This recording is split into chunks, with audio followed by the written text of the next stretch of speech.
This is James Randi, and you're listening to The Skeptic Zone.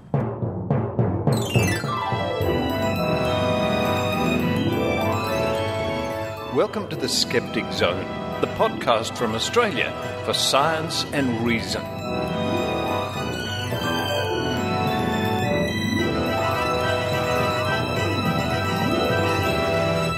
Hello and welcome to The Skeptic Zone, episode number 113 for the 17th of December 2010. Richard Saunders here with you from a bit of a foggy and wet and cold San Francisco, but I love it.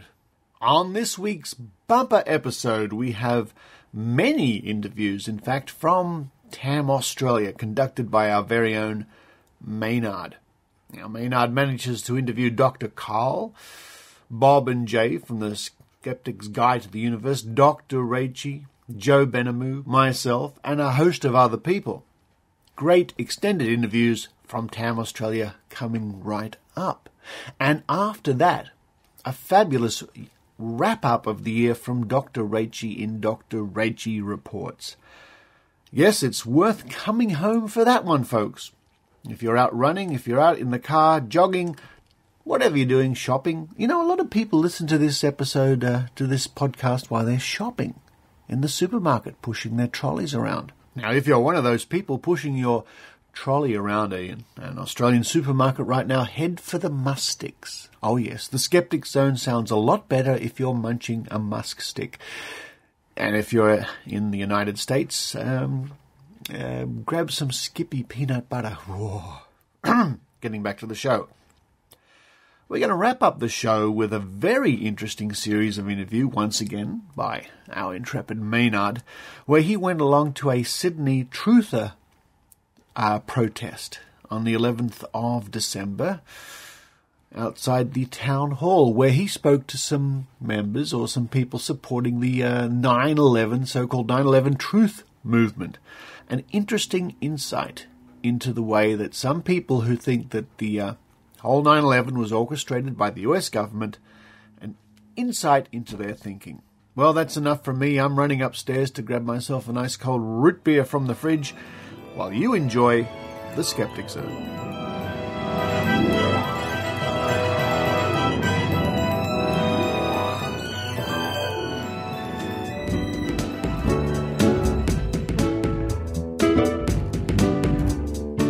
Well, it's now the calm before the storm. All these skeptics gathering in the lobby of all places, the Masonic Centre.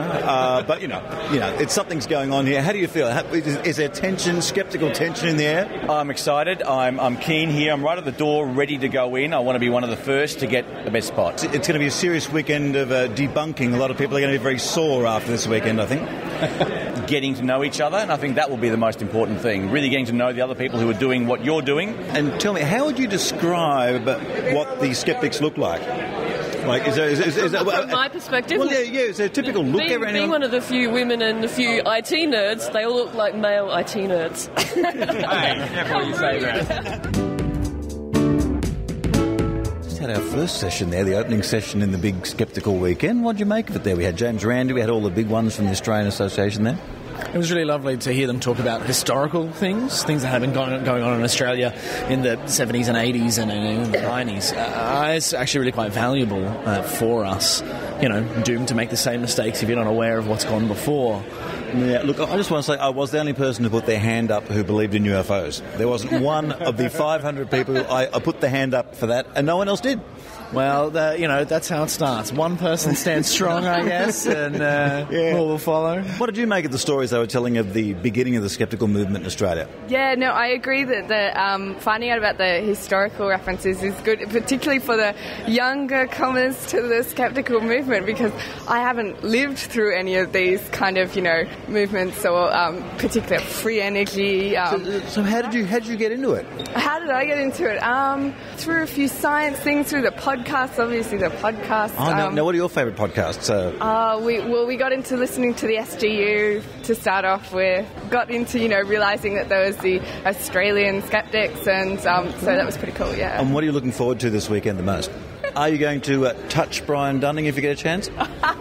Definitely. I have, and he loves being touched.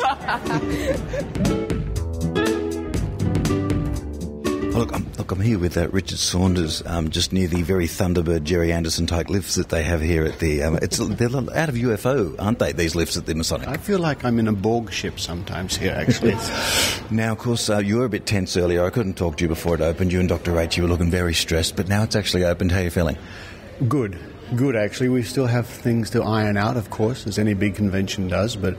People coming out of the first session say they loved it. One of the sessions downstairs is packed out completely. Yeah, look, I just went down there. You've got all the Skeptic Guide to the Universe guys. Brian Dunning is hosting it, yeah. but there are some positive aspects to it as well. Brian's doing a great job down there, and he's going for 2 hours about Skepticism 101. Yeah, that's fantastic, and people are just loving it. And the Grand Lodge is full of people listening to the science-based medicine right now. Well, I'm just here. I just overheard some conversations because basically I'm an eavesdropper, and you were talking about meeting. Oh, look at that, sir! You have your MacBook Pro signed. All the rogues, and Dr. Carl, and he clearly states that I rock. Wow! So you have a Mac that's been completely ruined by Texter. No, not ruined. I plan to have this signed by James Randi, who was my introduction to skepticism. I by chance, when I was probably in about grade 8 or 9, and I just happened to be watching Don Lane at that moment when he walked out.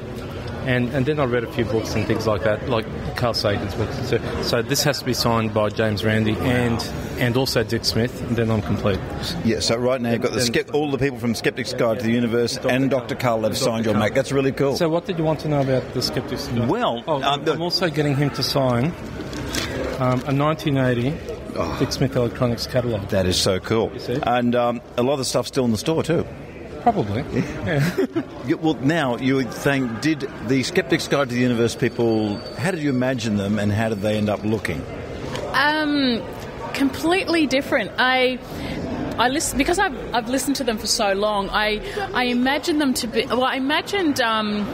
Steve, I guess, like your typical, because I'm using urologist, so I imagine him to be like those prominent doctors that, very sort of tall, elegant. So you're basically imagining the male cast of Mad Men or something, weren't you? Not so much Mad Men, but could be more Grey's Anatomy. Oh, okay. Right. So you're expecting some hottie doctors? Pretty much. Well, they are pretty hot, and I've got to say, Rebecca is, she's your classic hot geek girl. Rebecca... Yeah. Definite hot chick. Rebecca, seriously, threw me completely. She just... I imagined her nothing like what she is, and what she is much, much better than what I imagined. What, did you expect a geeky version of Charlie's Angels or something? What's that American sitcom with that poor girl that could just never go anywhere, and she's always struggling? The Mary Tyler Moore Show? Well, that fits the description. Maud? It could be, but... Different Strokes? Yes, but a younger version, obviously. Okay. A younger version, obviously. But no, she looks great, and because we followed her through to her when she got engaged and then she got married, so we followed it like it's. I was actually saying to Jay, I said it was like a podcast soap opera. It was fantastic. Wow. We felt like we belonged to what was going on in their lives. And what about other skeptical luminaries that are here, like Mr. Brian Dunning of the Skeptoid podcast? Brian Dunning, he's a hero. Not only is he a great skeptic, but he's also a FileMaker developer, which I happen to be as well. Okay. And a bit of a muso. Who is? Brian Dunning, a bit of a muso. I didn't know that. Yeah, I think he's a closet muso. What does he play? I don't know, but he strikes me as a muso. I didn't know that. Or at least a roadie. I should get him to sign my MacBook as well. Oh, look, I'm sure he'd love to do that. And what are you looking forward to over the next 2 days? Meeting Dick Smith. Look, now we're now, of course, where there's white wine, there's Brian Dunning. Hi, Brian. How are you? Actually, this is not white wine. This is a VB. Wow, you're drinking an Australian beer. If you say so. I would have had you figured as a bit of a Zimmer drinker. Oh, no, I almost always go for wine. You see, if you're the guy drinking wine, you always look one step classier than the people drinking beer.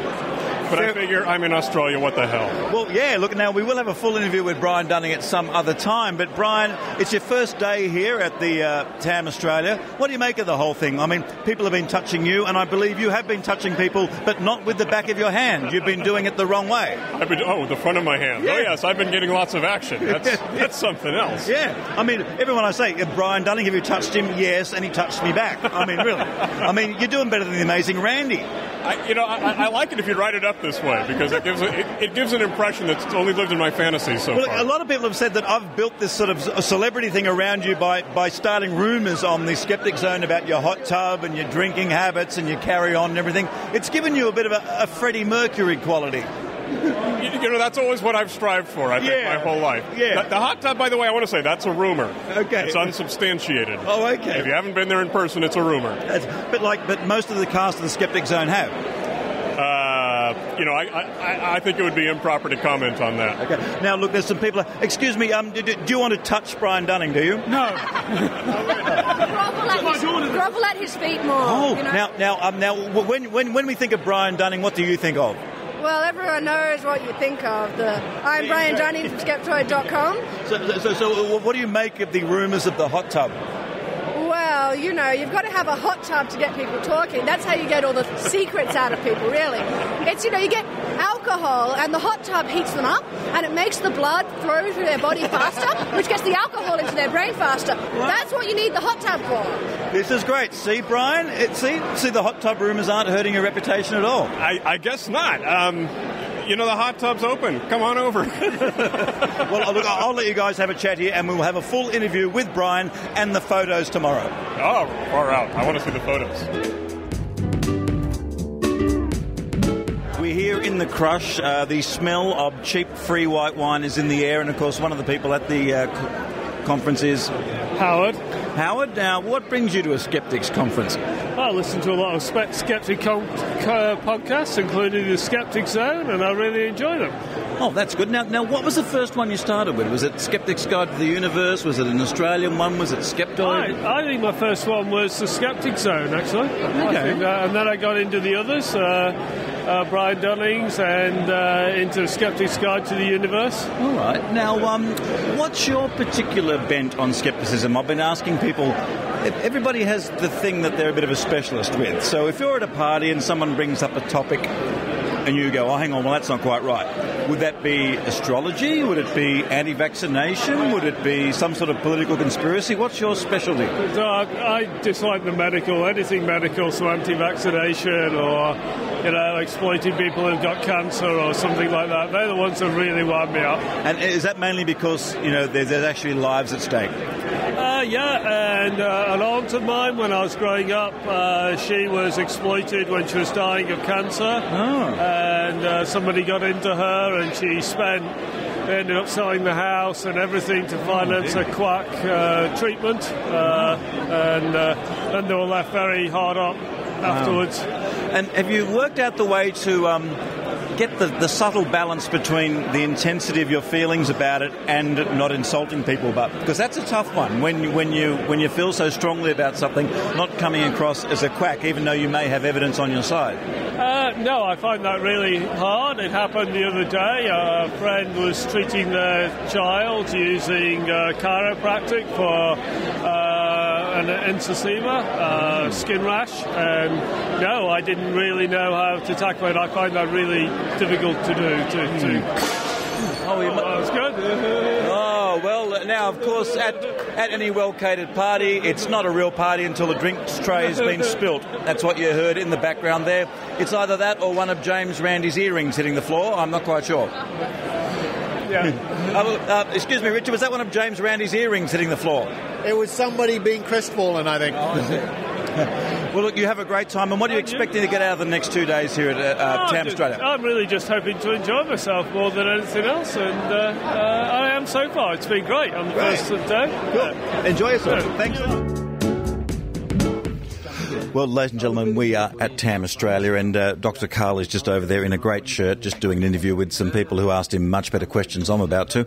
And he's running around, which is usually the way most interviews start with me. The people start as far away as possible, and eventually they get closer to me like he has now. Dr. Karl, I know you haven't got much time. You've got to race off. Good morning, Dr. Maynard. I'm just going to reach across and get this glass of water because I've been talking, and the audience will probably hear you say, if I don't have this glass of water, gee, Dr. Karl can probably talk well, but gee's got bad breath, because I've been talking for an hour and my mouth has dried out, so I'm now going to have the water. Okay, you have that now. Now, what was it like addressing a group of sceptics? In the trade, we call it a telephone book audience. You could sit there and you could read the people's names and phone numbers out of the phone book. Brown, Arthur. Brown, Alan. Oh, I hear that. And the audience are going, wow, he read 2 Browns. Oh, my God, he's fantastic. As long as you did it on every third or fifth thing. If you did it on the fourth thing, they wouldn't realise it was a joke and they would laugh. That's right. So they were a great audience, really sympathetic, hard to go wrong with them. I love them to pieces and they love me and I love them. Look, I've got 2 things to ask you about your amazing talk you gave in there. But before we get that, what do you think is the big challenge facing scepticism, particularly in Australia? Because sometimes sceptics have the attitude of being a bit know-it-all and uppity. And I've actually encountered where people think they're almost cranks, even though they've got evidence on their side. People think, oh, they're smart asses with agendas. Sometimes I get that from people. Well, how do you overcome that? Old saying, you catch more flies with honey than with vinegar. So there's an art to dealing with people, which is necessary when you get a spouse, friend, partner, beloved, whatever, and you can approach things nicely or not nicely. So what I do is try to find what we agree on and then find out why we agree on those things and then just keep on expanding our circle of things we agree on until finally we come to something we disagree on, then try and work out why. But do it slowly and you never insult anybody. Well, let's just do a quick play act here with a big thing like, let's say we're talking about vaccinations, and I'll go, but why are they inoculating babies with Hep B when they're born? There's no reason for that. And thimerosol's mercury. Why would you put mercury into a baby? Okay, well, you've discussed 2 issues. Which one do you want to do first, the Hep B or the mercury? Well, when people have this issue, they normally throw a few issues at once, don't you? They don't normally give you one question. Oh, well, you're absolutely right. What they do is a shotgun approach because the technical term in psychiatric terms is they have pressure of urgency. So you get these enormously long sentences in which they throw out every thought they've got and a few that are not related. And so it's very hard to combat that. Yeah, so you go one at a time. You back off, sit down, let's have a cup of tea, let's have a beer. Now, you want to talk about mercury? Okay, now, thimerosal is a form of mercury that is not soluble in the human body, and the amount that is present in the vaccines is less than you'd get from having seafood. Oh, okay. But then you back that up with peer-reviewed papers. And in my case, I have a computer normally near me, and I read $10,000 worth of scientific literature every year, and I read them on paper, but I save them as PDFs. So every now and then I have to buy a bigger hard drive. I've just bought a 750 gig, 7,200 RPM hard drive because I'm running out of room on my 500 gig because I lay down about 1.5, 2 gigs of PDFs every month. And so we say, well, let's talk about the thimerosal. Now, here's a peer-reviewed paper, not from New Idea or the Woman's Weekly, but it's from the Journal of blah, blah, blah. Now, see what it says here. And then I say, but I've read something else differently. Okay, well, let's look at what you read.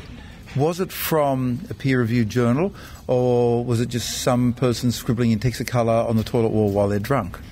And then we sort of work our way trying to achieve a common ground. Look, I know you're in a hurry here, and look, I tried to do this by going to PubMed myself, where the medical publications are published.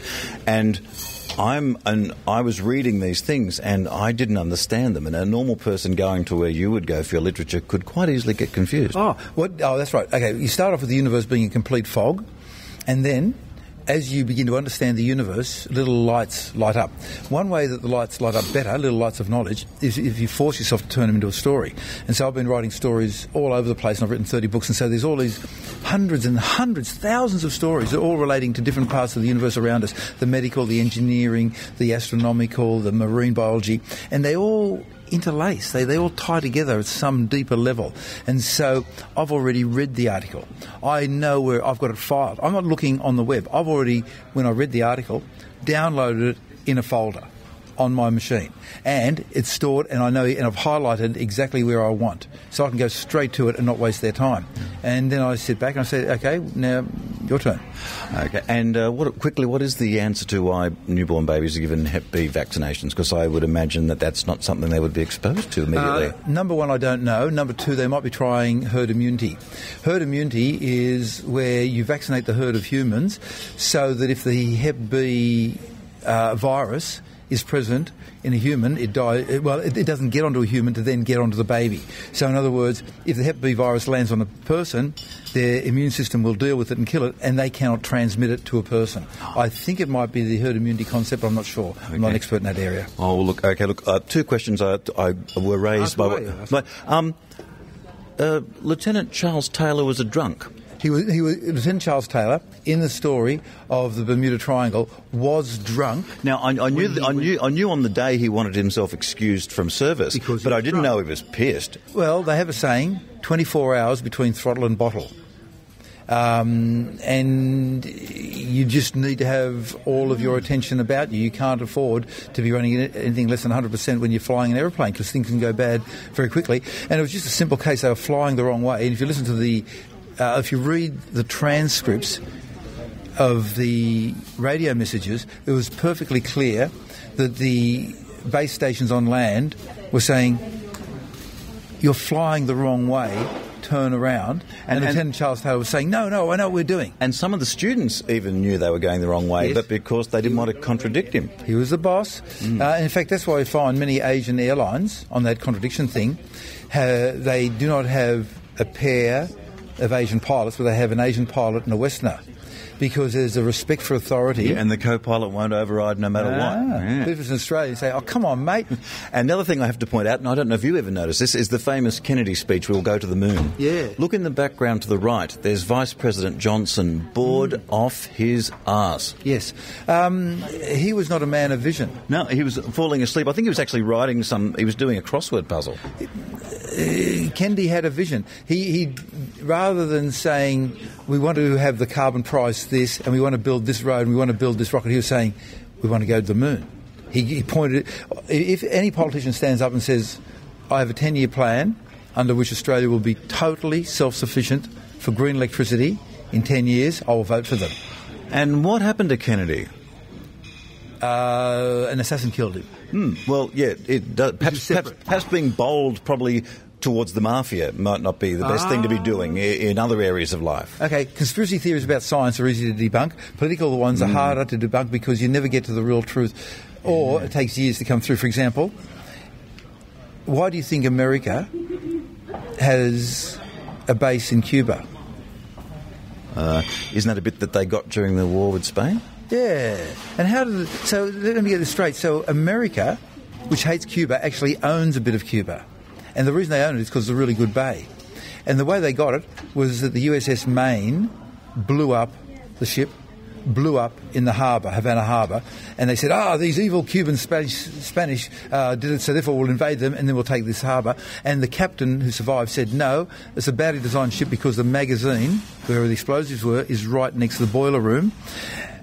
And last year they went down and they found, by looking through the ship, that is in fact what had happened. Also, I believe it sold a lot of newspapers at the time. Yeah, but the point is it was a conspiracy theory because the Hearst press didn't like the Spaniards and wanted to expand the American influence around the world, which of course Australia would like to do, and even New Zealand, or God help us, Tasmania, if it ever gets independence.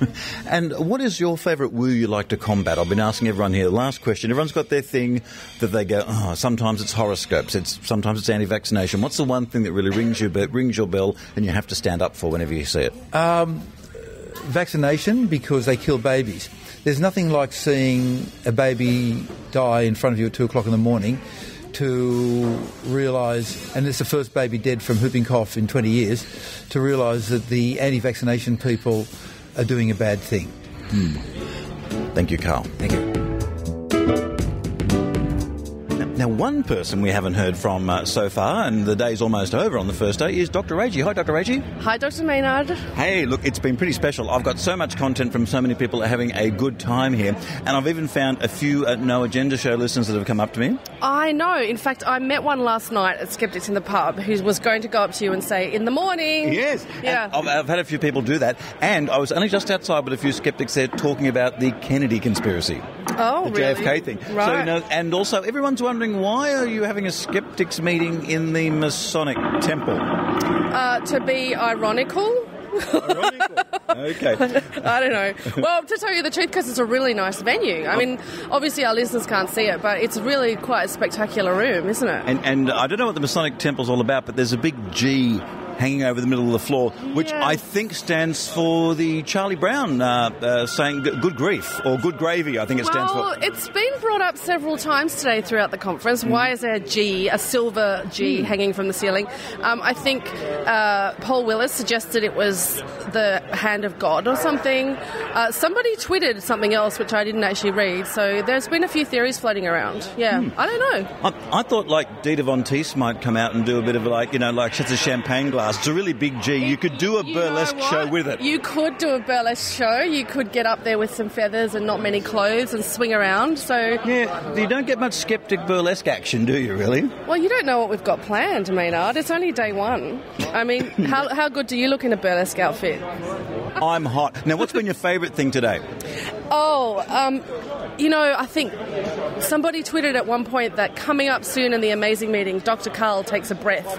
He did an hour-long show with hardly taking a breath. He was amazing and running up and down and flipping. I mean, I've seen him before, but he went down so well today. He was fantastic. Look, I spoke to him earlier, and you probably heard the interview earlier, folks, and I basically role-played with him about vaccinations. Oh. So I said, and I did a bit of is it called gish galloping, when you throw lots of things together? That's correct, yes. So I threw at him, I said, they give newborn babies vitamin B and Hep B vaccinations, and thimerosal kills children, and what do you reckon? And there's like three issues, and he goes, well, first you pull he did it really well.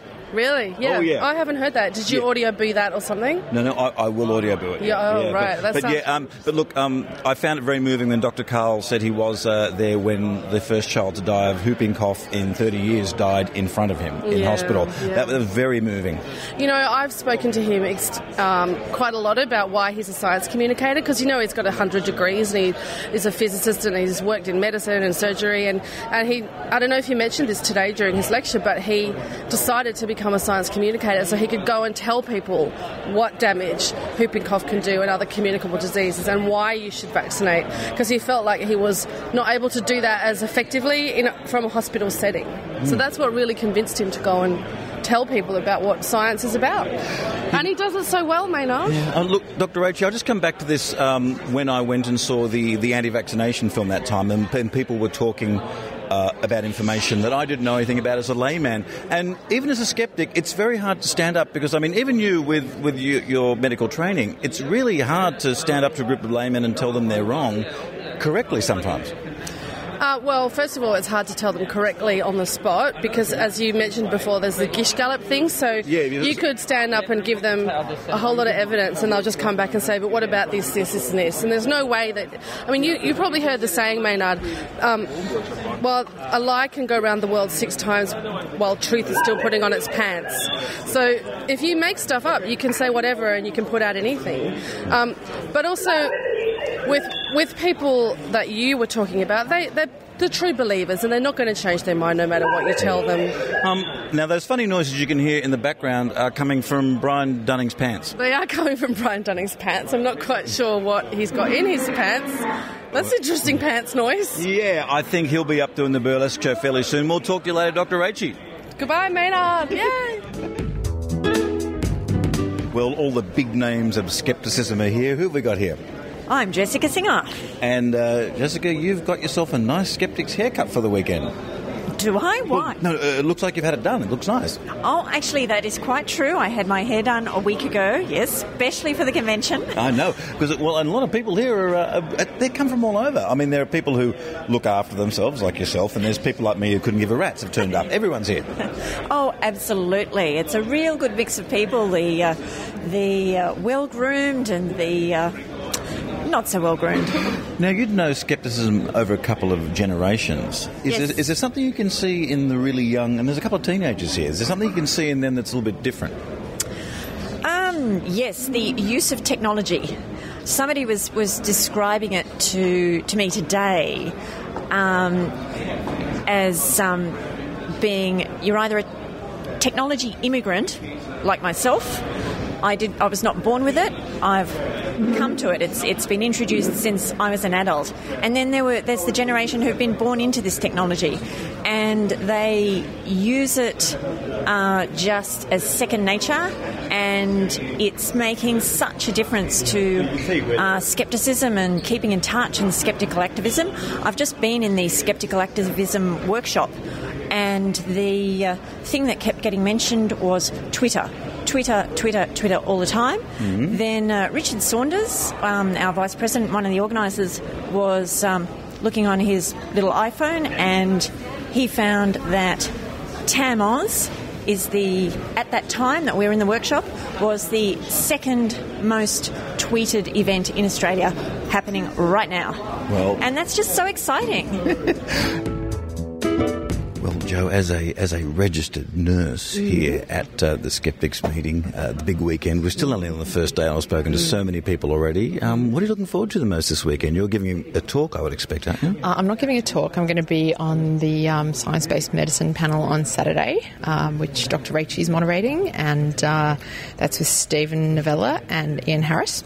So I'm really looking forward to that, because it's going to be the first time I've ever been on a panel. So I'm quite excited. Cool. And I'll be doing the Skeptic Zone live on Sunday. That's pretty special. And I'm actually doing the intro for you guys as well. I believe you are. Yeah, I'll be doing it James Brown style, like I might just get this really long list of things that you guys have done and just get it down. I have to tell you, Maynard, I saw your tweet earlier, and I've now got the KLF running through my head at a steady pace. Look, just for the listener, I was in there with a bunch of skeptics, about 500, and they were going, okay, who believes in angels? Who believes in UFOs? I put my hand up. No one else did. I got some funny looks. Who believes in... I thought, hang on, I do believe in mystical beings. I believe in the justified ancients of Mumu. And I saw said tweet from Maynard, and now I've had the KLF song running through my head for the last hour. and because they drive an ice cream van.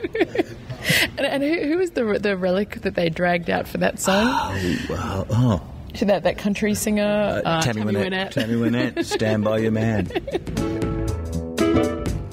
Well, I'll just kneel over here. Look, I'm at the Skeptics Guide to the Universe, which, oddly enough, I was a No Agenda podcast fan, and then this was recommended to me. So between the No Agenda Show podcast, which has got your crackpot stuff, and you guys, I know everything. And who have we got here? Bob Novella. And? This is Jay. Now, which is the one that does Leonardo da Vinci at the end of the show? Is that you? That's me, yeah. Okay. And how did that come about? It's like you want to be a stadium announcer, but you're on a podcast. It basically, we interviewed Bill Nye. And Bill Nye, who's one of my heroes, and he actually was a student of Carl Sagan. A lot of people don't know that. Isn't that fascinating? And you guys painted the picture of being in a class being taught by Carl Sagan, and there wouldn't be many in a class, would there? I don't think so, yeah. I think I'm the one that said that on the show, and I said something like, for that level of class, I'm sure that Carl Sagan wasn't teaching an auditorium. I'm sure it was more intimate, and I was talking about how, could you imagine being in a room and getting that close to him and being able to ask direct questions and Carl Sagan getting to know you and everything. So I was really, really loving the interview with Bill Nye.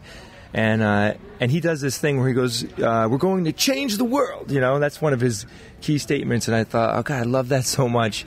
So then when I started to do the quotes for the show, I thought, well, all of these people, like 99% of the quotes I pick are people who are making statements about changing the world or making some type of profound statement. So that was like my way of honoring them. saying, okay, I'm going to yell him out like Bill Nye does his yell out. And that's basically where it came from. But if you listen over like 20 episodes, it evolved from, kind of subtle to like over the top. Well, could you do one now? I'll just pick I'll pick a name at random. Weird Al Yankovic. Could you do it? Weird Al Yankovic's name like Absolutely. that? Absolutely. Weird Al Yankovic. That's fantastic, because he's changing the world. And now, look, everyone has their own little bit of woo, and I've been talking to them, that is their bugbear. For some people, it's power balance bands. For other people, it's angels, it's religion. What's the thing that annoys you most when it comes up and you just can't help jumping at it? There's two sides of the coin for that for me. For me, when people abuse quantum mechanics to support their own version of woo, that kind of gets to me, because they feel that, quantum mechanics is science, but it's incredibly counterintuitive. So because this bit of science, which is very successful and very counterintuitive, therefore, their little brand of woo can also be counterintuitive and not make much scientific sense, and they're trying to make it seem legitimate. So that kind of gets to me. But if I have to really pick one, the alternative medicine one, that's really the worst, because people are literally dying because of that brand of woo. So those two are my two big ones that are really gets to me. Do you think that we'll ever conquer the uncertainty principle? Do you think we will know where everything is at one time? No, it's just a fundamental aspect of nature. That's how nature reveals itself to us. There's no way around it. There's just, in a million years, no matter how advanced we are, that's always going to be a limitation, I believe. Look, I was trying to understand on your show once the theory of quantum entanglement, and that made my brain hurt. Quantum entanglement describes a situation where you've got two particles that are entangled or associated in such a way that one wave function describes both of them. So they're associated in such a way that no matter how far apart they are, they still share this aspect of being one thing, so that a change to one, if you observe one particle here, its entangled partner, even millions of light years away, would be changed to match, and it has to be complementary. So if one, say, has an up spin down, this one would have to be spin up, and they're associated in such a way that distance is irrelevant. But we don't know what that connection is. We don't know the mechanism of that connection, right? Now to me, that sounds about as likely as water having a memory. It might seem that way, but there's science behind the entanglement, and there's no science behind water having a memory. And I think it's important to point out that quantum entanglement does sound very counterintuitive and unnatural, but there is no, you still can't communicate that way. You're not going to communicate information that faster than the speed of light, because it's not information that's actually being transferred between the two. So you can't communicate. So some people will even latch on to quantum entanglement to say, oh, you can communicate faster than light, but it doesn't allow that, because it's random. It's still random. And what's your area that you love going, oh, okay, this is on the show. This is my area. Everyone step back. What's your area? Well, I've made it pretty obvious that I really have a huge beef with the Church of Scientology. Yeah. Now, a lot of people say, "Oh, skeptics, they don't take on the Islamic world, they don't take on the Scientology," but they're tough guys sometimes. Oh, absolutely. I mean, I'm not afraid to admit. I mean, I think they're dangerous and they're scary. A lot of the stories that I read about and most skeptics know about. I mean, they'll go at you. And they have a lot of money, and they're very aggressive about going against people who speak out against them. And I'm very much in support of the anonymous movement. I don't agree with any violence or anything like that, but the bottom line is, I just find that the stuff that they're doing is increasing awareness. And, the reason why the Church of Scientology, more so than other churches, particularly bothers me is because from what I've read, and I can't speak from firsthand information, but they really do seem to have, some type of nefarious goals in mind, and the way that they manipulate people and their members. It's just not healthy, and it's not the kind of thing that people walk away from with a good experience. But it seems like the kind of thing you can only take so far, because if once you go so far, you're actually getting into legal combative zones with them there. So how do you draw the line how far to go with it? I would say, just like the rest of our show, it's all about education. I don't really think anyone that listens to our show is going to be a person that's going to get involved with the Church of Scientology. But as skeptics, lots of us know people who might, right? Family and friends. So the education aspect is important. I want people to know, other skeptics to know how dangerous they are and what their reach is. And then we tell our friends and family, and that can help, and I believe it does help. Actually, your show made me cry. You had the dying beaver on it the other day. What are you doing that for? You're making children cry all over the world. The beaver was dying and you played the sounds on your show. I think I will say no comment on that one since I had nothing to do with it. And it was International Toilet Day as well. Yeah, I got to tell you, the beaver thing, I didn't know what it was at first, and when I heard the answer, I got really upset. I mean, really, you actually can. And isn't it interesting that we can hear the emotion in there? Oh yeah. I mean, look, you play noises all the time of planets, of suns, of radiation, and all sorts of animals. But because it's obvious this animal's dying, it's just really sad. Yeah, but I think also its family got killed. It's the babies and its mate got killed, and that was the way I remember, if I'm remembering correctly, Bob. I don't know if you remember, but because I had to stop listening. Yeah, it's funny. Just an hour ago, I received another complaint about that. And this woman said that she was actually traumatized a little bit. In a joking way, she said it, but still, yeah, it was very moving noise and very upsetting. No, isn't that strange? I can watch the History Channel, and the Nazis can be fighting anybody 24 hours a day, and I'll watch that, and that's pretty grim, Russian front stuff. But then a recording of a beaver dying really gets me. You know, I think I actually had that occur to me. Exactly with this thing, I questioned myself right then about why it was so hard, and I think we look at animals like babies in a way. I think humans have an instinct to see cute animals or animals in distress, and we feel the way about them that we do about children. So that might make sense why it is really difficult. Do you find it more difficult to see an animal die versus a human? A lot of people don't even want to answer that question. Well, I'm trying to see. I haven't seen a human die, so I can't answer that. So the answer is I can't answer that, but I imagine an animal in some way would be more distressing because I don't understand an animal as much as I do a human. I could imagine dying myself. I couldn't imagine being a dog dying. Also, another factor that I think plays into that is the fact that how many people have you seen die in your life? I mean, in terms of TV and movies, tens of thousands, probably. So in a way, we're desensitized a little bit to at least visually seeing something like that. Whereas animals dying, really think about it, compared to people dying, you don't see it as much on film and in TV. So maybe that's a factor as well. We're a little bit desensitized. But then again, on the other side of that, though, is that if it was happening right in front of you, then I think it's a completely different story because it's so visceral and it's right in front of you. It's a little bit different than just seeing a movie. But I think that might play into it. Look, I'll just ask you guys this, because you both strike me as guys that might enjoy watching war documentaries on the History Channel or something. Just after 9/11, for a few days there, I could not watch war documentaries of any period on the History Channel because it was like suddenly so real. Did you guys ever have that effect at all? No. Well, I'm into horror movies and all that kind of stuff. So stuff like that, I'm kind of used to. It doesn't bother me. And I don't watch too many. I mean, I would enjoy war documentaries, but seeing it for real, I mean, real people dying in war documentaries, it would be upsetting, and I could imagine that it would be even more so after 9/11, although I didn't see any then. I'm a huge fan of World War II in that time period, and interestingly, I had this exact reaction that you did. Exact opposite reaction. Well, after going through 9/11, it really gave me a perspective, and as get back to reading about World War II or and that time, I was like, wow, it seemed even more real to me then.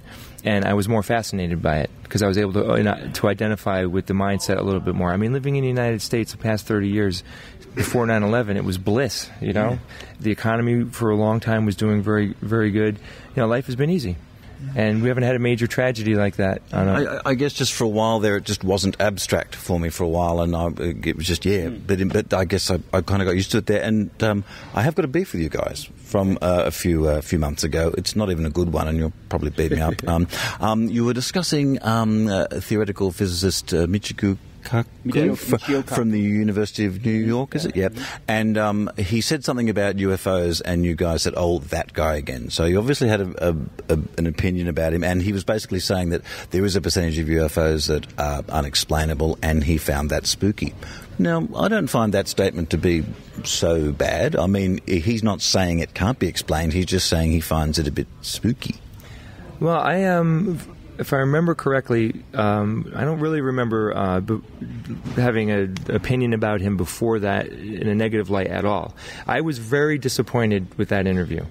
I just think he was a little sloppy. I think that he misrepresented the actual information is, and I think what he should have expressed was that even though there may be tons of unidentified flying objects that we can't explain, statistically the odds of them being real are so small that we probably shouldn't even consider the fact that they're spaceships like from another planet or from aliens. It's just so unlikely that that's going to take place. But it seemed to me in that interview that he was actually kind of leaning towards these could be real, these could be aliens, and I just don't think that that's even close to reality. Okay. Yeah. I just thought he was just leaving the door open to it being something that we haven't discovered yet. That's what I was thinking of it as. Yeah, there's nothing wrong with leaving the door open in that regard. And I also want to say we love Mitch Yo. He's clearly a he's a brilliant guy. I've enjoyed reading his works and watching his shows, and he's done a lot to promote science. So he's an awesome guy. But look, how many guys can describe physics in the middle of Times Square too? That's hell. Yeah, exactly. He's done so much to promote science, and we need more people like him, and that's great. But in this specific instance, he just seemed to. I think he fell into the trap of equating unexplained to meaning that you can jump to the conclusion that it must have been an extraterrestrial craft, whereas instead of saying that there's not enough information and that's why it's unexplained, and then once you do get that information, the overwhelming likelihood is that it's going to be something mundane. So in this case, I don't think you can really doesn't seem to be have a door open for an extraterrestrial intelligence in this case, because the evidence is really not there, and it's just. And whenever that evidence does arise, it's always just something mundane and boring that people just don't want to consider because it's just not fun. And I'll add to that. I think it's perfectly fine for scientists and skeptics to hold each other to a very high. We want him to say things correctly, and I think he should want me and us to say things correctly. We all should, watch each other. And at that point, I think he made a mistake, but doesn't reflect the quality of work that he does overall. And he has a huge media presence, and I find him fascinating, and I love his programs and everything. But I can think it's perfectly fine for us to say, hey, at that moment we were disappointed in what he said, and we get emails that people say, I'm disappointed in what you say. So. Also, one other point I'd like to make is sometimes it's important to realize how people are going to take your statements, especially when you're somebody with authority like he is. I was going to say that because the media loves grabbing stuff. Absolutely, and people will say, well, even Michio Kaku believes that this was an evidence for aliens, and I don't think he was trying to say that this was evidence for aliens, but that's how people will take it, and you've got to consider how people are going to interpret your statements, I think. He gets interviewed a lot, and it's easy to cherry pick, something like that. And, I think a lot of people were like, why would you, he's one of the greats, why would you have anything negative to say about it? There's nothing wrong with us making a comment like that. But that's also why we listen to podcasts. I mean, if you were saying stuff I agree with all the time, I probably wouldn't listen. Yeah, controvery is good. I mean, you know what it does? It makes more awareness. So... Yeah. And what are you going to be doing while you're here? I mean, there's a whole bunch of you. I mean, you got the Partridge Family bus you're travelling around town in, which is pretty colourful. The Mondrian thing's great. But, what are you going to get up to? Our week this week was pretty busy. We saw the Blue Mountains. We saw the Opera House, which was fantastic. We went to the Taronga Zoo yesterday, which was a lot of fun. Have you done any cryptozoology, looking for the yowie? We asked some questions about the drop bear, and an expert at the zoo assured us that that they do not exist, so we're pretty confident that she's correct. And then next week we're going to Cairns to do some scuba diving and maybe some snorkeling and hopefully some scuba diving at the Barrier Reef. Also, your trip here proves you're psychic. I remember earlier in the year you predicted that you would be travelling to Australia in November, and well, bugger me, you're right. Can you imagine that? Yeah. Who would have known? Also, I got engaged this week. Wow. Yeah. Well, a lot of people thought that would never happen. Yeah. Again. Well, have a good time here. And what are the Australians like? I mean, sorry, I keep asking this one more question. What are us Australians like? I mean, are we in any way different to skeptics anywhere else? Do we swear more? Do we have bare midriffs? Wow. I can answer that. Go ahead, Jay. I would say I find Australians in general just to be a lot friendlier. I'm from the New York City area, And as far as intelligence levels, I don't see any difference between the United States skeptics and the Australians. So being a New Yorker, are we any more blunt than you guys or not? Yeah, you're blunt, but you're friendly and you're warm. Very warm. I love the people here. It's a great city. Oh, cool. Look, you're going to come back again then? Oh, it's a long flight, but I mean, you probably used up one of your 9 lives flying it, didn't you? The flight was actually much better than I anticipated. I found that if you stay awake for a day before you fly and then you sleep on the plane, it's all good. Jet lag has been surprisingly minimized. It's been great. I would do it again. I'm looking forward to coming back, and in fact, I might just not leave. Well, we have a cupboard for you just over there. Beautiful. Great. Look, thanks for coming here. We look forward to seeing you soon. Thanks. Right. Well, you've just witnessed the majesty and pageantry of George Rabe there on stage. What was he like? Oh, he's very good, yes. His head is nice and shiny, so he's very, very funny too. Well, I'm talking to... He's immaculate. Like, he's immaculate in his head shaving. Stylish man. Always like a man in a suit and a tie. Do you think he might shave other parts of his body? I bet he does, yes. Yes, it's that whole suit thing. Not that I would know. And look, what was your favourite track of his? He sang a couple of songs up there. I like the one he sings about his dead dog. I was going to say the dead dog as well. Yeah. I mean, it's not the best way to put it. It's a bit sentimental bullshit, but I can cry on occasion. And how do you think he went over? Oh, very well, yes. He got a lovely round of applause at the end. Enjoyed the Twitter feed enormously. Oh, now this is something that it's a bit like people whispering in the back row reading the Twitter feed. And what were they saying about George while he was on? Oh, yes, he was very funny, and they liked him a lot. And I also liked his at the end when he had Rachel and what's her name? Reading out the Twitter quotes that people have said over the years. So that was very, very funny. Well, that's cool. Oh, well, I think we should all have a drink now because it's the end of day one. Now, what are you looking forward to the most over the next 2 days? I'm going to enjoy the harbour cruise tomorrow night. That'll be lovely. Yes, I think Dick Smith versus Randy tomorrow should be very good. Now, what kind of people do you think? How would you describe the crowd here at this? Okay, 10% girl, 30% young guy, and what are we left with? The rest of them old, white and beardy. Sorry, but very scientific. Okay, I'm going to shave even closer tomorrow. Good.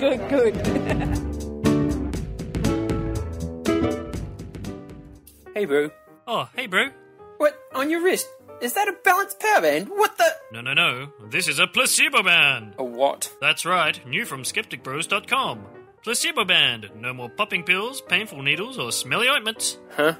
Placebo band uses 2 powerful, scientifically proven effects, the placebo effect and confirmation bias. Seriously, there's no one else here. Who are you yelling at? Placebo bands in 5 fashionable colours are available for only $2 each, plus postage and handling, from SkepticBros.com.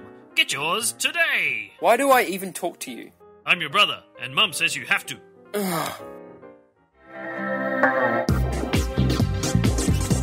Now it's time for Dr. Rachie Reports with Dr. Rachel Dunlop. Hello listeners, and welcome to this very special episode of Dr. Rachie Reports. So I'm going to do a roundup of 2010, the year in science, skepticism and woo. And I'm going to talk about some of my highlights for events about science and skepticism that happened in 2010. So whilst there were some very big wins for critical thinking in 2010, products such as Power Balance continued to demonstrate the gullibility of the general public. On the plus side, the anti-vaccination movement continued to take hits, with notably Andrew Wakefield being struck off the UK Medical Register and the AVN losing their charity licence, as well as being called a threat to public health and safety by the Healthcare Complaints Commission. And of course, the year ended with a bang, with Australia's largest skeptical convention ever to come to Australia, TAMOS, which was held in November. So let's kick off on January 30th, 2010 with the 1023 campaign, the worldwide campaign to overdose, if possible, on homeopathy. This was the brainchild of Merseyside Skeptic Society and was designed to inform the public that homeopathy, there's nothing in it. It was a huge success, attracting extensive media coverage across the UK, and the event was also mirrored in Perth, Sydney, and very successfully in Christchurch, New Zealand, where lots of media coverage also occurred. Events for 2011 are already being planned, and the campaign looks to be even bigger this time round. Following is an excerpt from the overdose in Oxford, England. And people occasionally get homeopathy confused with herbal medicine, but it's not. We all know that it's basically a sugar pill, or it's water, which apparently has a memory, which goes against everything that we know in science. So today we're taking an overdose to prove that there is nothing in these pills, because if there was something and you took an overdose of something with belladonna in it, you would literally die. Belladonna is toxic, arsenic's toxic, all the things we've taken today are poisons, apart from they've been so diluted that they're not toxic anymore. I've got Hepar sulf, which apparently was once in contact with some calcium sulfide. I've got arsenic, which they say will cure almost everything. I've got belladonna. They say it's good for headaches and various other stress-related ailments. Got little pills. It's arsenic.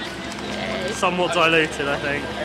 5, 4, 3, 2, 1. Homeopathy! There's nothing in it! Wow. Okay, I got some. No, that's really good. That's really good. No, Those they're are really, sweet. really good. I could eat more of those. Yeah. Yeah. Miraculously got Not too bad altogether. Quite nice, quite sugary. They're quite nice, actually. A bit like Tic Tacs. crunchy and sweet. They're like sweeties, but more expensive. So none of us are going to fall over, none of us are going to die, and by this we're going to prove that there's nothing in it. Following on from the 1023 campaign, on February 22nd, 2010, the UK Committee on Science and Technology Evidence Check reported that homeopathy doesn't work. Following a thorough investigation, Committee Chairman Phil Willis MP said, "We were seeking to determine whether the government's policies on homeopathy are based on current evidence. They are not." The report recommended that the National Health Service no longer fund homeopathy and also recommended no further clinical trials of homeopathy, found evidence for homeopathy working was lacking, explanations for why homeopathy works were scientifically implausible, and the committee viewed homeopathy as placebo. Despite these damning recommendations, on July 26, 2010, it was announced that homeopathy was to remain on the NHS. On March the 12th, the US Vaccine Court ruled that thimerosal does not cause autism. The claim that autism is linked to vaccinations, and in particular to MMR vaccine, took a further blow in March, with the US Court of Federal Claims rejecting claims in 3 separate cases that the MMR preservative thimerosal causes autism. 3 cases, which had been selected from a pending class action of thousands, ruled on by 3 judges called Special Masters, were chosen as test cases as they were considered to be amongst the strongest proposed. Special Master George L. Hastings wrote in his judgment on one case that, "This case is not a close case. The overall weight of the evidence is overwhelmingly contrary to the petitioner's causation theories." Patricia Campbell-Smith, a Special Master on another case, said that the petitioner's theory of vaccine-related causation is scientifically unsupportable. Sadly, this has not changed some parents' perception that vaccines cause autism. And here's an excerpt from an interview that aired on ABC television in America. There's been a long debate on whether vaccines with the preservative containing mercury causes autism in children. Well, that debate landed in federal court, and late Friday afternoon, families with autistic children who blamed the vaccines were told their case has no merit. Joining me now from Washington with some perspective is Arthur Allen. He's the author of the book Vaccine. Welcome, Arthur. Thanks for having me. Well, the ruling could not have been more clear, more firm. It says that the theory of causation related to the vaccine is scientifically unsupportable, that this is a case where the evidence is so one-sided. People are calling this ruling definitive. Why is it so significant? Well, because this case has been going around for 10 years. It's affected the way that people in this country view vaccines. 1 in 4 parents in this country blame vaccines for autism.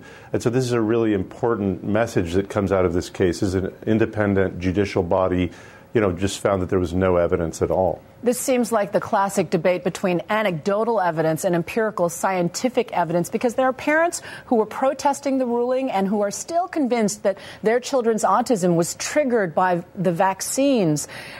Can this really end the debate?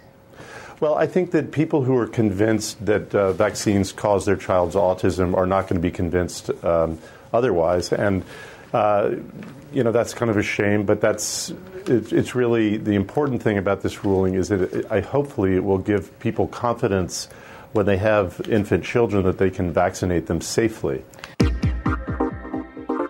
On April the 15th, 2010, the British Chiropractic Association finally dropped its libel case against Simon Singh. The BCA had brought a claim for libel against Singh after an article he wrote describing the BCA as happily promoting bogus treatments. Justice Eadie agreed with the BCA's interpretation that Singh had made a serious allegation of dishonesty. However, the Court of Appeal ruled that Singh's comments were expression of an honest opinion. On April the 15th, the BCA withdrew their case, and in a statement they said, "The BCA takes seriously its duty and responsibility to members and to chiropractic patients. While it was right to bring the claim at the outset, the BCA now feels that the time is right for the matter to draw to a close." Even though Singh effectively won the case, it still cost him thousands of pounds of his own money, much of which he will never recoup. But importantly, his case has prompted changes to the UK libel laws, of which Simon comments on here. I think the two things which I've just glossed on the way out are, one, the judges are clearly unhappy with how libel laws can impact on discussion, how essentially this libel suit has quashed debate about chiropractic to a large extent. Secondly, I think they're particularly unhappy about the way scientific discussion can be quashed by silenced by libel laws. So I think that's a real boost to the libel reform campaign. And I think the most ridiculous thing, and it's clearly great news for us, but the ridiculous thing is that we estimated that about £200,000 has been spent arguing over the meaning of a handful of words. And that's one of the fundamental reasons why the libel laws need to be changed. Thank you very much. On May the 24th, 2010, Andrew Wakefield was struck off the UK Medical Register. The Wakefield investigation was the longest in the history of the General Medical Council, with a disciplinary panel sitting for a period of 148 days, over 2.5 years, at an estimated cost of £1 million. The results of the investigation were revealed in a 143-page report on the 28th of January 2010, which found that Wakefield showed a callous disregard for children's suffering and abused his position of trust. Dishonest, misleading, irresponsible, the damning ruling against this doctor, he's just been struck off the medical register. Dr. Andrew Wakefield, seen here in January at a GMC inquiry where he was found to have acted unethically. His work, which was published in The Lancet in 1998, focused on the MMR injection and its links to autism in children. It led to a mass reduction of parents allowing their children to have the triple jab. He reacted to his dismissal robustly. My recommendation was that children continued to be vaccinated, and I suggested the option of the single vaccines. The government withdrew the licence for the importation of the single vaccines. In other words, when the demand for the single vaccines was at its highest and children were continuing to be protected, then they had the option of single vaccines removed by the government, and then measles came back. Now, if your principal aim was to protect children, not policy, but children, why would you remove the option from parents? And that is exactly what happened. Today's decision is not for his hypothesis, but for the methods he used in making that hypothesis. Dr. Wakefield was accused of paying £5 to children at his son's birthday party for samples of their blood. No permission sought from their parents. He was also accused of carrying out invasive colonoscopies on some of the youngsters. Again, without ethical approval, and this, the GMC says, he wasn't even qualified to do. Despite these accusations, he enjoys vigorous support from some parents. This guy has been set up. It's nothing but lies. It's a set-up. They have seen and heard the evidence proving is innocent, and they have ignored it. Wakefield says the government's covering up the MMR scandal, but others say parents should be under no illusion. The MMR jab is safe. But every scientific body, every serious doctor who's looked at this since, all say the same thing, which the MMR vaccine is safe, and parents are well advised to get 2 doses for their children. It's the most important thing they can do. Wakefield's planning to appeal the decision from his new base in the US. On July the 12th, 2010, the Healthcare Complaints Commission released their findings from a 12-month investigation into the Australian vaccination network. The Commission concluded that the AVN provide misleading information about vaccination and must post a disclaimer on their website clearly stating that they are anti-vaccination. Their report found evidence that the AVN misleads their readers by using reliable and peer-reviewed literature but selectively quoting from it, often in contradiction to the conclusions or findings of the studies. The Commission also found that the AVN gives non-peer-reviewed and anecdotal material the same authority as peer-reviewed literature. But the AVN refused to place the disclaimer on their website, so on July the 26th, 2010, the HCCC issued a public warning about the AVN. It said, amongst other things, the AVN's failure to include a notice on its website of the nature recommended by the Commission may result in members of the public making improperly informed decisions about whether or not to vaccinate, and therefore poses a risk to public health and safety. This resulted in a surge in interest by the media, and the Streisand effect took hold. For the first time, we began to see the AVN referred to as anti-vaccination by the mainstream media, and their arrogance in refusing to put up the HCCC disclaimer had well and truly backfired. Here's an example of Merrill getting pawned on radio. Listeners should be aware that for time constraints, I have edited this interview. The Healthcare Complaints Commission, the HCCC, moved to investigate the website following complaints including from a New South Wales couple whose 4-week-old daughter died from whooping cough. Now, the AVN is saying this is an attack on free speech and that their organisation doesn't fall under the jurisdiction of the HCCC. Well, Meryl Dorey is the AVN founder, and we're happy to say that she's giving us a couple of minutes on the program. G'day, Meryl. Hi, Murray. How are you doing? Not too bad. I mean, why is your organisation, Meryl Dorey, against vaccination? In a snapshot, just give us the thumbnail, if you would. Well, Murray, I hate to correct you, but I'm going to have to... Go on. We're not against vaccination. We simply provide the balance of information. So are you pro-vaccination? We're pro-choice. We're pro-information and pro-choice. Are you medically qualified, Meryl? I am not medically qualified, but I have been researching this issue for well over 20 years. And so you're happy to put your lack of medical qualifications and 20 years of research up against the body of medical opinion that says vaccination's a hell of a good idea? For someone that says you like freedom of speech and choice, you're very proactive against vaccinating. No, I'm not. Well, you are. Your argument is stating that. I don't know how you get that. I am very much in favor of people being able to make informed choice. I have never once said to anybody at any time that they should not vaccinate their child. I have simply said that they should get the information. And I think that any thinking person, really and truly, if you're looking at a medical procedure, you need to become informed about it. But if it is a medical procedure, what on earth gives you any sort of qualification to make any informed comment on this at all? Well, 20 years of research. Yeah, well, big deal. 20 years of research. I mean, give me a break.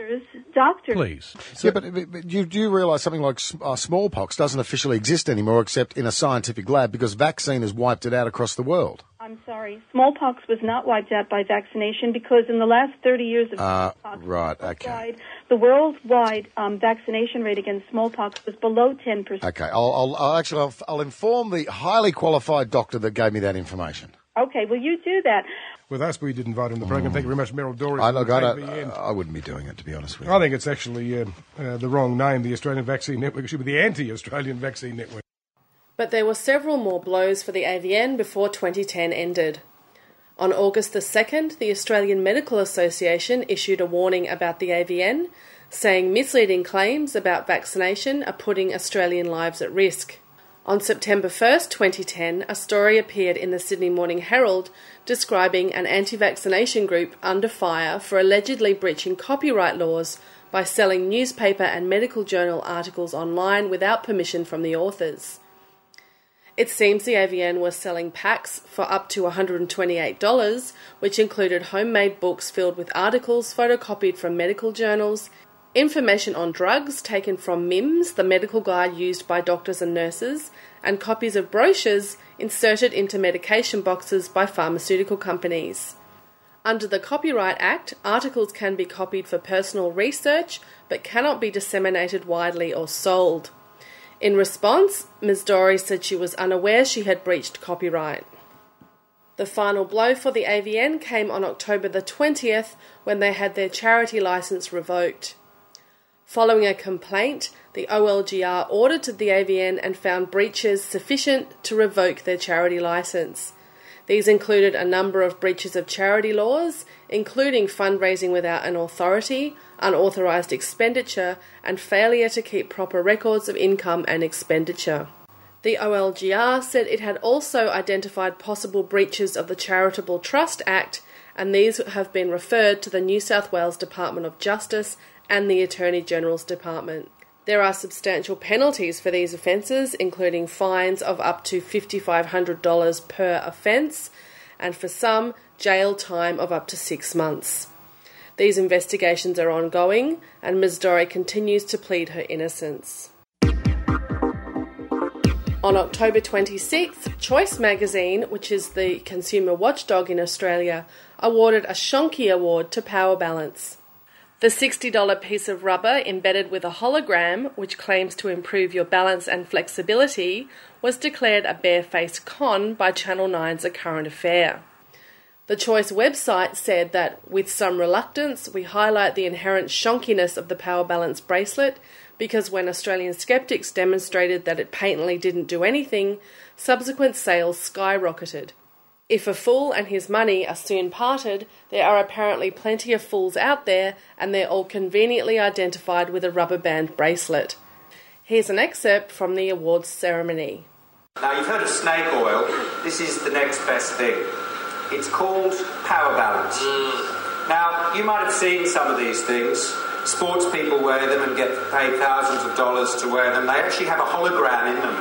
And it's said that this hologram resonates with one's natural energy field, and there's some incredible 7.83 hertz, which is something... 7.83 hertz? Yeah. That's my natural body field. Yeah, it's the song of the universe, or the harmonic of the universe, and somehow it says that if you wear these, you have more power, more balance, more flexibility. And needless to say that we found that the only effect that the balance band has is really in emptying your wallet. It has no physiological effect. I'm going to... Oh, okay, you got me. It's shocking. It's shocking. I think Adam says it all. And, you know, if these are in the $2 shops for $2, that might be one thing. But they're $60 or about $90 for the pendant.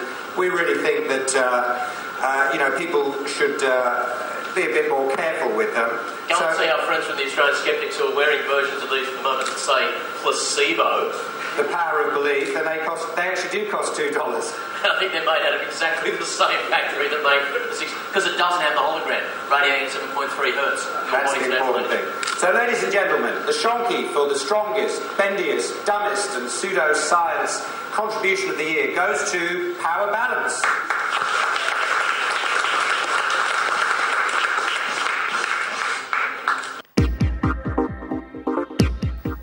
And what better way to end 2010 than with the very first TAM Australia. From November 26th to 28th, over 620 delegates, 50 speakers, and across 2.5 days of talks, workshops and panels happened at the Sydney Masonic Centre. Speakers included Dr. Rob Morrison, Dr. Pamela Gay, Julian Morrow, Steve Kinane, the entire cast of SGU, Brian Dunning, Eugenie Scott, George Harab, and many, many more. TAM Australia was declared a stupendous success, and what a fantastic way to end 2010. Of course, this is by no means an exhaustive list of some of the highlights of 2010. If you'd like to leave a comment about today's Dr. Rachie reports, you can head to my blog at skepticsbook.com, where I have a slightly expanded list of highlights from 2010. And if you think there's something that I should have included and I haven't, then please leave it in the comments. And until next time, this has been Dr. Rachie Reports.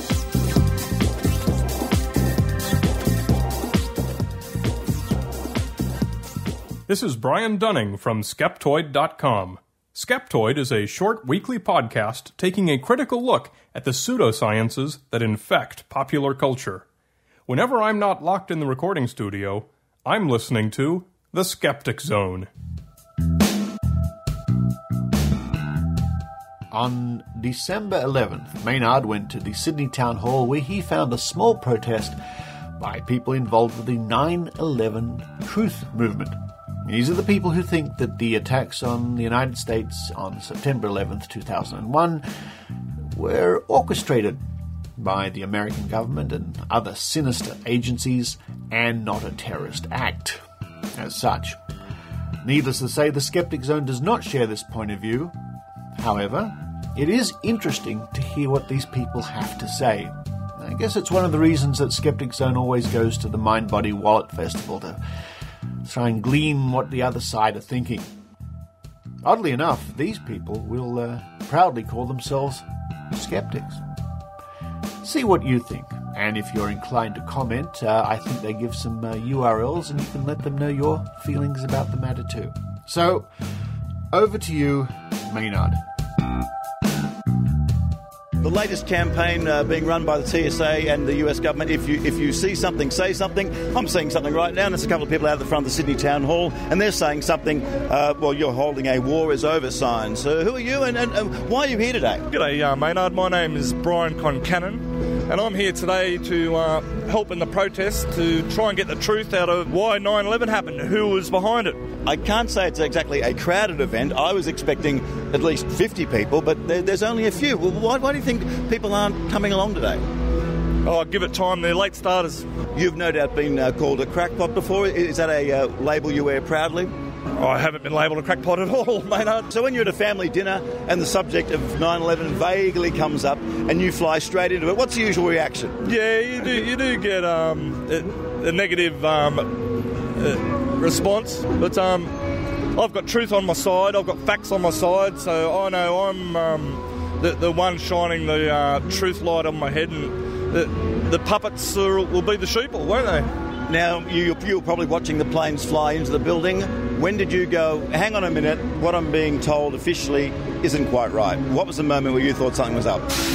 Mate, it wasn't until about probably 18 months after 9/11. I just happened to stumble across stuff on the internet, and that just got me going, and from there I've become a conspiracy theorist. Using that term, people just go, conspiracy theorist, crackpot. They jump to that because they think you're not thinking things through properly. Now, but you're happy to use that term. In fact, I came up to you and you said you're the number one conspiracy theorist, which I thought, that's a bold claim to make in this country, sir. It's a claim I'm proud of.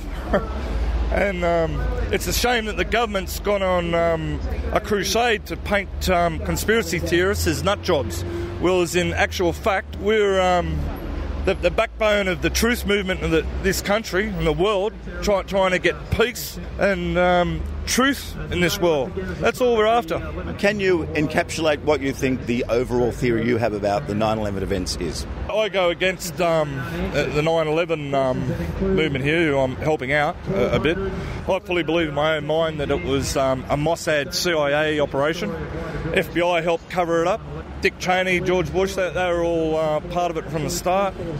I believe that apprehension of the 5 dancing Israelis and the van full of explosives en route to the George Washington Bridge stuffed up Mossad's plans for the future terrorist acts and martial law, which was what they were really after. Have you seen any agents cruise past slowly with the windows down, playing the wrong kind of rap music that gives themselves away? I haven't noticed, actually, no.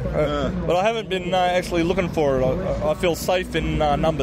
Well, as you can always tell the police, undercover police with the bad haircut, I reckon the guy cruising past with the bad rap music could be the one to look out for. Yeah, he'd be the one. Okay, yeah. Well, I hope you get a few more people come along later, and in the morning to you. Thank you, Maynard. Pleasure, mate. Tell us who you are again, what your movement is, and how you got into this. Well, I was at work the night it happened. I'm an aircraft engineer for a large Australian airline, and I'm a licensed aircraft maintenance engineer there. I watched it live. You'd be the only guy that works for Ansett still, wouldn't you? What got me involved in it was there was a fellow that I worked with that was killed that day, Albert Dominguez.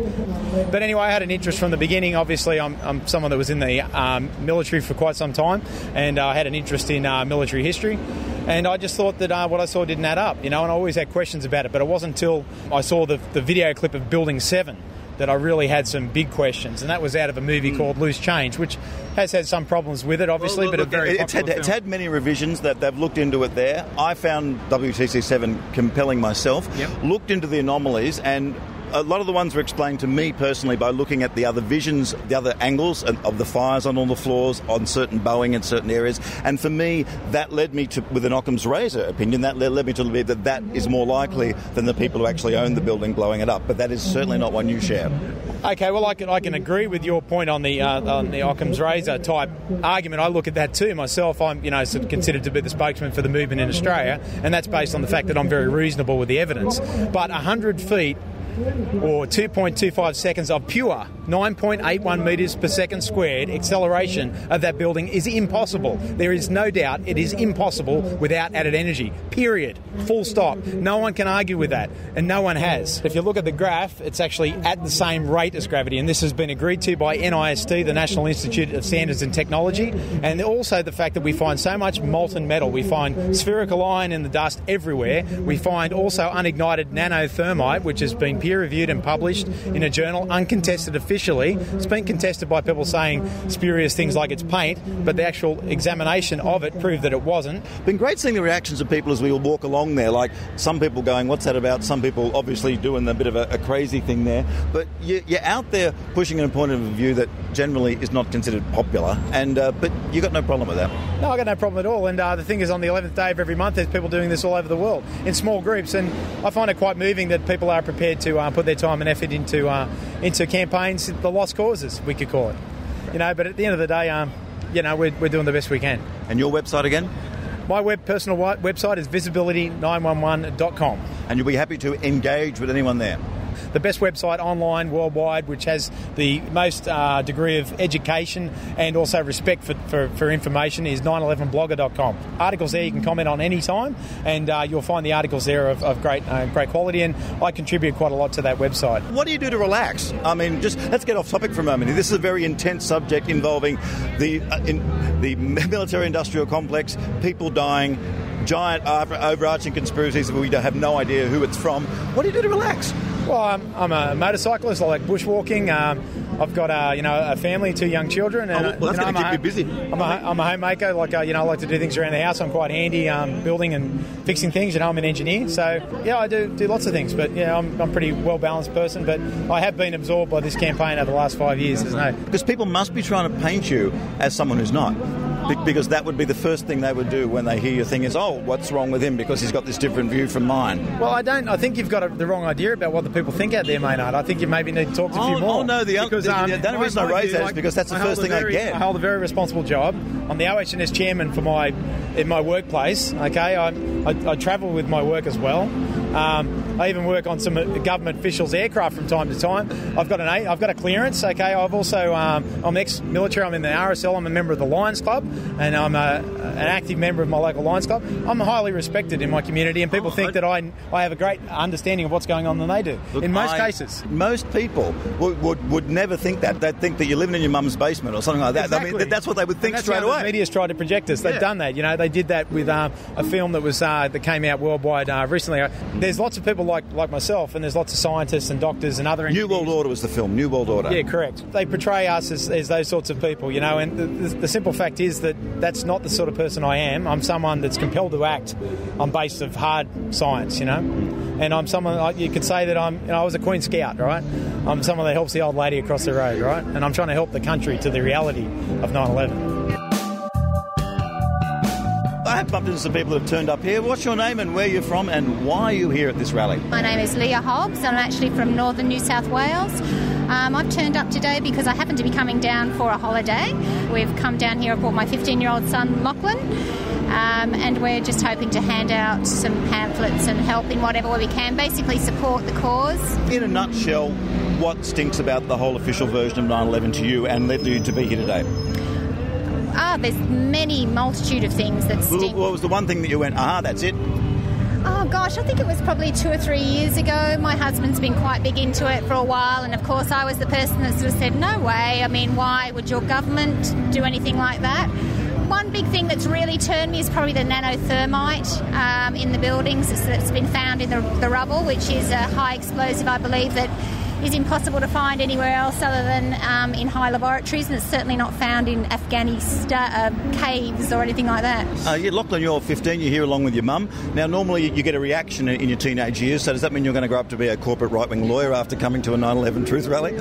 Well, I'm actually just a normal person. I've just heard a lot of information about this 9/11 thing from my mum and from other people, and I've just read up on it, and I've seen that there's actually more behind it than just what the media has told us. And do you think there'll ever be a complete resolution? But because even John, the head of the movement there, reckons it'll be impossible to find out, if ever, who was like head of it or what group of people or cabal was going on there. So, I mean, you are dealing with an issue that probably won't ever have an answer. Yeah, I agree with John there. I think it would be very hard to get the truth out to everyone in the world, really, because the government is just doing such a great job of keeping it under wraps, and all we can do is try and get as many people behind it as possible.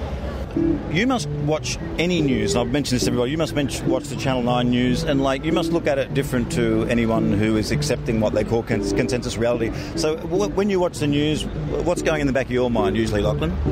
Well... about anything, you know? Yeah, well, most things are a bit turned topsy-turvy around by the media just to make it look better, and you have to just open your mind up to that and just believe more than what the TV says, because what the TV says is what you want to hear. So with a son like that, it must be really difficult to tell him to do anything.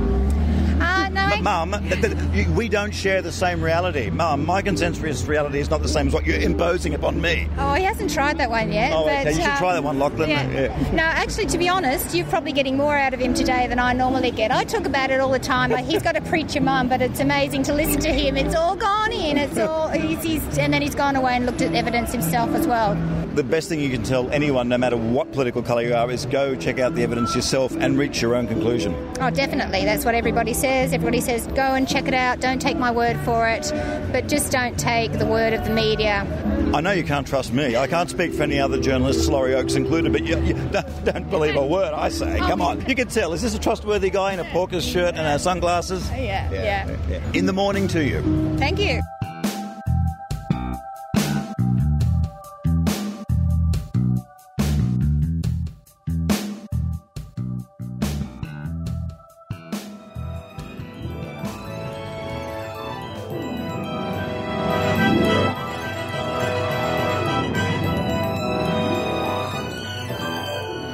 Thank you for listening to the Skeptic Zone.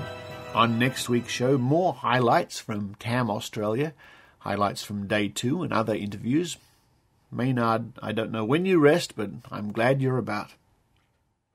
Also coming up, interviews with Dr. Pamela Gay, Dr. Eugenie Scott, Carrie Iwin from Skeptics, and, whoever else I can snare and grab for an interview.